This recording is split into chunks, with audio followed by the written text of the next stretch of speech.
how to score high in your JAMB examinations. Not just your JAMB examinations.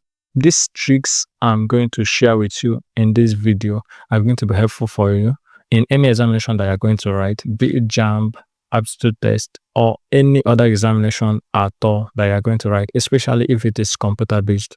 So make sure you stick to this video and watch to the end, because I'm going to share you the best practices and hacks that are going to help you to perform excellently well in your examinations. So if this is your first time I've come across my videos, make sure you subscribe to this channel. Right below this video, you see the subscribe button. Hit the subscribe button and turn the notification on, because I'm going to be uploading similar contents consistently, and I'll be sharing opportunities with you that are available. So make sure you share this video as well to others who you think it will be beneficial to, and we are going to delve right into it. In this video, I'm going to be sharing with you the best practices and hacks that you can use to perform excellently well in your examinations, be it JAMB, aptitude test, or any other examination that it is. It could be also scholarship examinations that you're going to write. So these practices I'm going to mention in this video are going to be helpful to you to help you perform excellently well in your examinations. So the number one thing you should do before you are leaving home, I'm going to be sharing about 3 or 4 things that you should do before you leave your home. So the number one thing you should do is to get an adequate sleep, and that should come between 7 to 8 hours before whenever you are going to prepare to leave your home for, whatever form of examination it is that you're going for. Let's take JAMB for instance. You're going for JAMB, so make sure you take at least 7 to 8 hours of sleep the night before. Make sure you take 7 to 8 hours of sleep night before the examinations to get, a well-rested mind. This is necessary, although sometimes people will say you should actually read some few hours before the examinations, but this is quite necessary for you to catch enough rest and enough sleep so that you will not go to the exam hall and start sleeping. Of course, this is very necessary. Also, it helps you to relax your mind so that you'll be very much ready, psychologically for what you're going to face in the examination hall. So that's number one trick. Then the number 2 is to eat a healthy breakfast. Before you leave your home, make sure you eat a healthy breakfast, which is going to have, a nutritious but light kind of meal. That should be the type of food you should eat that will provide you with energy and not cause, kind of running stomachs and all that. So you should also be mindful of what you eat that particular morning before you're going to examination hall. Now, the next is to prepare your essentials. So if it be for JAMB, you're going to go with your JAMB registration slip, of course, the one you registered with and the one you reprinted, that is going to show your venue and time of the examination. So you're going to make sure you keep them ready and prepared, and make sure you leave your home with these materials, because if you get to the exam hall, maybe the exam venue, and you're to be checked in, and at the end of the day you are not found to be with that particular slip or some other materials that you may need, it's going to disorganize you totally, and probably you'll not be able to focus again in that examination. It's going to destabilize you. So you make sure you keep those things ready, and you make sure you leave your home with those materials. That's very much important. So the next thing is to plan your route ahead of this examination. Plan your route, of course, by the day of your examination, or even up to 3 days to your examination. You must have reprinted your slip and known, your time and venue. Then you begin to trace the routes and the best routes you need to take. So you have to plan yourself how you are going to, assess your exam venue, how you are going to take your trips and all that. So that's going to help you to, be guided and be, psychologically okay when you go for this examination. So the next thing is for you to dress comfortably. Of course, wear comfortable clothing that will not distract you during the examination. And then I'm going to be sharing some of the tricks you use at the exam venue, at the exam hall, at the exam center that is going to help you to also score high in your examinations.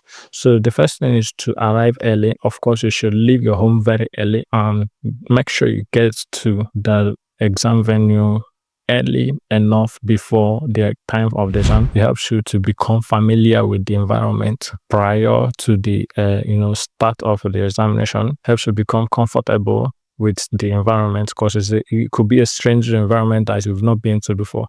So arriving there early enough is okay, so that you master some certain things with the environment before you find yourself inside the exam hall. So the next thing is for you to listen attentively to instructions. You pay close attention to all instructions given to you by the invigilators before the exam begins, or maybe while the exam is going on, or whatever. So clarity of doubts helps you to boost your scores, boost your confidence in the examination hall, and you'll be able to write excellently well and score very high in the examination. So if you have any questions, you'll always have the freedom to express yourself, ask the questions when the need comes, and they will answer your questions and bring you clarity. It's very important. This particular thing, clarity, is very important when it comes to you performing excellently well in your examinations. The next one is that you have to locate your system and confirm your details quite on time. So once you are at the assigned computer, take a moment, to confirm that your name and registration details are correct on the screen. Then if there is any error, make sure you report immediately so that they'll give you attention that you need. And before you hit the start button, make sure you confirm all these informations before you start, because once you start, your time begins to count, and it's very necessary that you put every correction, everything in place, and then when you face the exam, you face it totally without any disruptions. So the next thing is for you to familiarize yourself with the CBT interface. Of course, this is a computer-based test examination.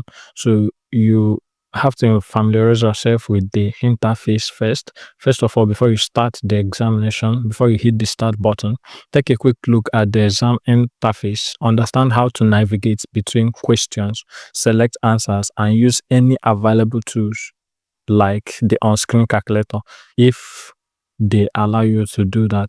So make sure you make those things ready and easily accessible to yourself, especially that calculator. Make sure you find out where the icon is and you can easily click it and minimize it easily.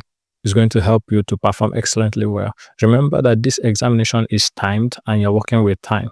So everything you're going to do, you have to do it quite fast and accurately so that you do not have any disruptions in your examination. I'm going to be sharing you some of the tips you are going to use while you have started the examination to be able to perform excellently well. So the first one is to manage your time wisely. Now, if you manage your time wisely, you'll be able to make optimum use of it. Like you use each second, each minute accurately for what is right, and at the end of the day, the time allocated to you will be okay for you to actually answer all the questions that you need, and also cross-check your answers if that is possible before you hit the submit button. So you have to be aware of the total time allocated, and then do not spend too much time on a single question. If you find it difficult, mark it somewhere and move to the other questions and answer them so that later on you can come back to it. Then the second thing you have to do while you have started the examination is to read questions carefully. Make sure you understand each question and what it is asking before attempting to answer. Pay attention to keywords and details.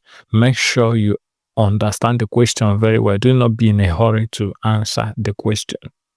That is very much important. So the next thing is to answer strategically. Start with the questions you are most confident about. This can help build your momentum and confidence. Return to the more challenging questions later if you have time. So make sure you answer the strategically in a strategical manner, and you're going to answer the ones you are confident that you are having the correct answers first before proceeding to the next one. So the next one is to use the elimination method For multiple choice questions, if you are unsure of the correct answer, try to eliminate the options you know that are definitely wrong. This increases your chances of selecting the correct answer from the remaining choices. So if you have many options that you are not sure of the answers, but you know some of them that you are sure that they are not the answers, so keep eliminating the wrong ones until you are left with the last option, and then you select it to be the answer. The next one is to make educated guesses. If you are still unsure after elimination and there is no penalty for wrong answers, make an educated guess rather than leaving the question blank. So any question you skip, maybe in the process, and you return to it, and later on, it happens that you didn't get the answer as well, make sure you do this elimination method I mentioned earlier and try to eliminate the answers you are sure that they are not part of it. They are not the correct answers. And when you are done, you are still not sure about the answer, then what you have to do is to just take any answer in there, because it's going to be objective questions. So you have options to select. So do not just leave the question blank. Make sure you take an answer and then move to another one. Utilize the mark for review feature if you are unsure about the answer, but don't leave it blank. That's what I said earlier.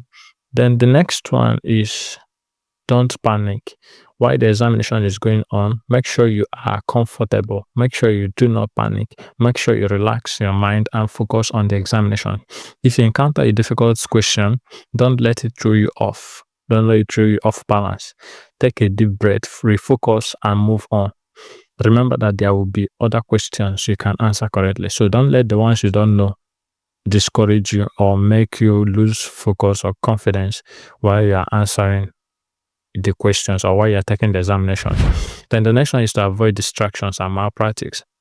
Any form of distractions in the exam hall, make sure you avoid them. Focus solely on your examinations. Anything that is malpractice, make sure you avoid it, especially in JAMB and other examinations that you might be. Make sure you avoid any form of malpractice, because it's going to throw you off balance and it can implicate you and it can make you give up on that examination, because they could send you out if you are caught, or maybe penalize you or do whatever thing that is related to it. So that is it on that. Then review before submitting. That's the next one. Make sure you review answers before you submit your examination. So if you have the time, make sure you review, and that's why you need to answer as fast as possible. Not just as fast as possible, as accurate as possible, so that later on at the end of the day you have enough time. That's if you manage your time very well, you have enough time to go through your work, review your answers before you submit your work. So the next thing is the on-screen calculator practice. If your subjects involve calculations, practice using the on-screen calculator during your preparation before you enter the exam hall. That one is very important. Then 8-key device familiarity. If your center uses an 8-key device for answering, practice with it beforehand to improve your speed and accuracy in selecting options. That's when you can use those options A, B, C, D, that's the alphabets in the keyboard, rather than using the mouse to select them. I think that will be easier for you. You can select it then with letter N, you can select next. Letter P, you can select previous, and like that until you are done. You can submit. You can use A, B, C, D, E to select the options, and that's it on that. The next one is to trust your preparation. Believe in the hard work that you have done years or months before that particular day that you're writing the examination. So make sure that you are confident, because your confidence can significantly impact your performance. Then stay calm and positive. Maintain a calm and positive attitude throughout the examination. Anxiety can hinder your performance, so make sure you don't fear. Of course, a lot of people used to be scared of examinations. Maybe this exam, is very difficult. I heard it's difficult. People say it's difficult. Things like that. Believe in yourself. Stay calm. Stay positive that you can actually take the examination and pass it excellently well. So do not let what others said or other people's perspective or what people think about the examination or their experience to alter your own. So make sure you stay positive and be sure that you are going to pass the examination. From your hard work, from your efforts, from everything you put in place, the best practices you've put in place, that is, they are going to help you to achieve success in that examination. And I wish you all good luck in this examination or any other examination that you are going to write in the future, you are going to come back with excellent results. Thank you for watching this video. If this video was helpful to you, please make sure you hit the share button and don't forget to subscribe and turn the bell notification on so that we will be notified of other videos. Bye for now. We'll see you in our next video.